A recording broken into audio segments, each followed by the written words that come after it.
Welcome back to Black News Tonight. Online subscription service OnlyFans is making a bold move. It's taking a stand against the very content that made it popular. OnlyFans says beginning in October, sexually explicit content is going to be banned. The service allows creators to post photos, videos, messages for free or through paid subscriptions.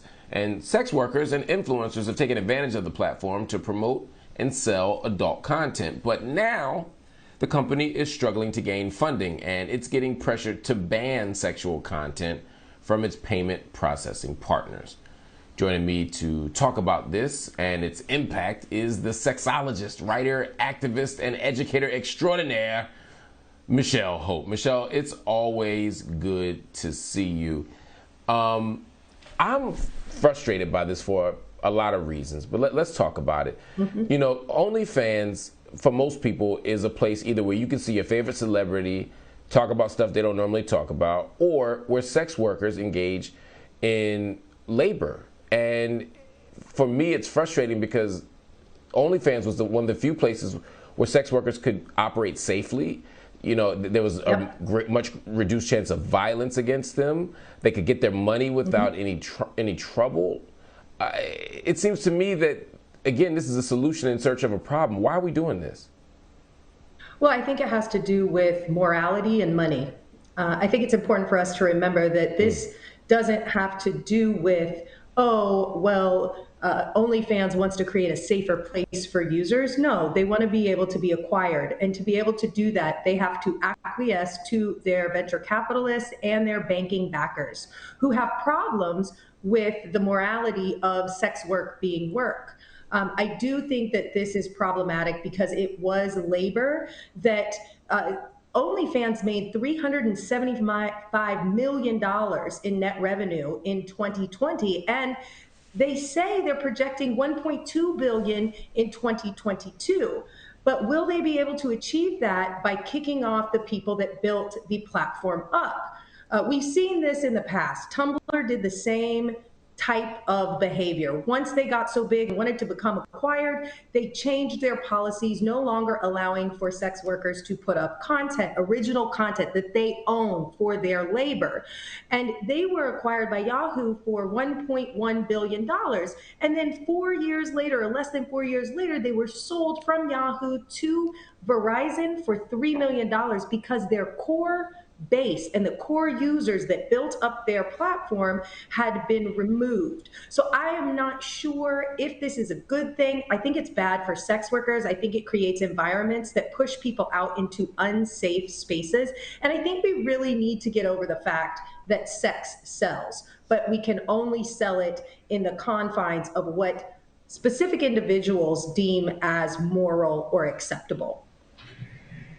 So that's an important point because there's a lot of people watching this show, you know, of the 13 million people watching this show right now, you know, maybe half of them at least are saying, well, I don't think people should be doing sex work. Or what is sex work? Well, sex work could be what people used to call prostitution, but it's a broader range of things. It could be having sex for money. It could be having somebody watch you paint your toes for money. It could be any kind of erotic dance on a pole. It could be a million things, right? But the idea here, it could also be porn direction.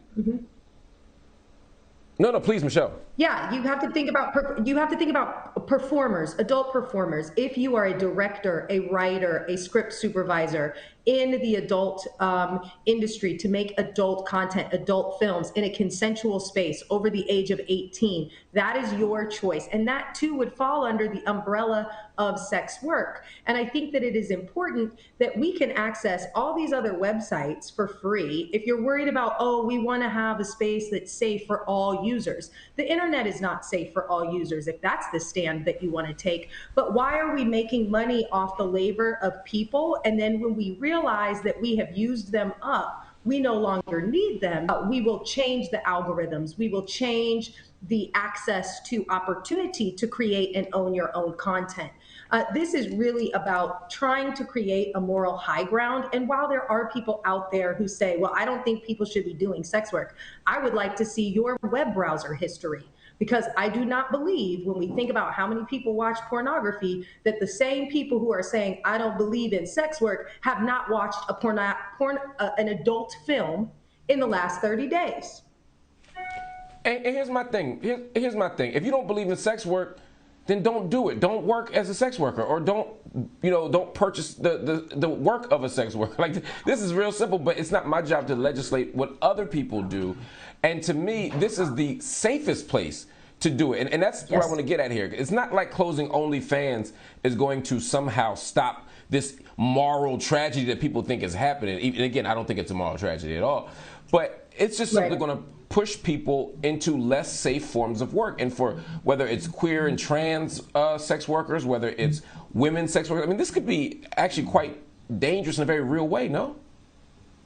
Absolutely, it can be, because people are then subject to getting on places or working in spaces that become even more exploitative. At least while OnlyFans was building up their audience, the creators got to keep a large portion of their money. Now, what I think is really interesting is that Twitter just launched a tip me jar on each profile. So there is an opportunity for people to move content in the space of Twitter, because Twitter is a little bit more lax and open with what content it is they allow to be posted, but it also is a cesspool that you can drown in, right? There are also other content creator sites like Fanbase, which I am not saying that people could go there and shoot the same type of content. I have not read their user guidelines. And then there's also MyVids. So I feel like if OnlyFans chooses to change their algorithms, sooner than later, we will see a new space open up. But what do we do in the interim? One, and two, I think we all need to remember, when it comes to technology, a lot of the technological advances that we really enjoy today that are, mundane, they come from the sex industry space, adult industry space, whether you want to call it. Exactly. And we have exploited that industry. We have drained that industry of all its resources, and now we're throwing the people away who made it. It's such a quintessentially American thing to do, but we got to stand up and fight this. Michelle, thank you so much for joining me on Black News tonight. I got to run because we're near the end of the show. Everybody, stay with me. I got one more thing to tell you before I let you go.